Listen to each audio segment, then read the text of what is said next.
Graci Harkema made headlines for stepping down as Director of Diversity and Inclusion for Founders Brewing amidst a discrimination lawsuit. That was all nearly 3 years ago. And over the past few years, Harkema has been writing a memoir about her experience that serves as both a personal recount of her life and an educational tool.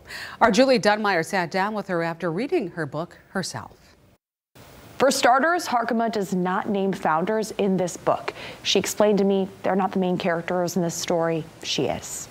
In her new book called Rising, Graci Harkema shares her life story. There were so many times throughout my life that I didn't think I could make it. I didn't think I could go on. Instead, rising above it all, Graci writes her journey of being born sick and malnourished in the Congo to a mother she believed was dead. The life expectancy in the Congo is a fraction of what it is here.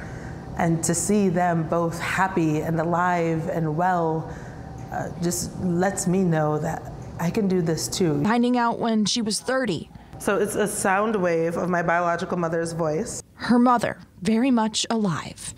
The first time I met her, my dad was recording the moment, and the first thing she said to me in Swahili was, "My child, my child, my child."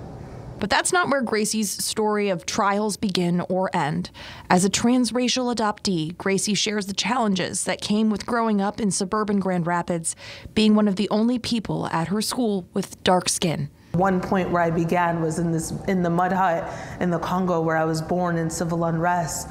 And it speaks to being able to rise through adversities of being near death many times and living through and surviving disease and so many different hardships that I've experienced to be at this place now, but also to continue rising because my path and our path isn't over. Her path not ending, but extending into high-profile jobs at a local law firm, then at tech systems, all while hiding a secret.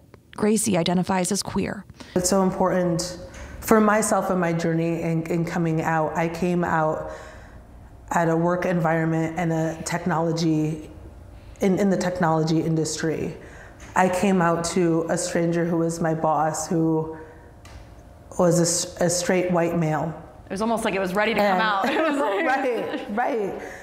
And the role that he had in my life and the role that my colleagues had in empowering me and uplifting me to be my authentic self was so impactful. So impactful, it made the photos in the book.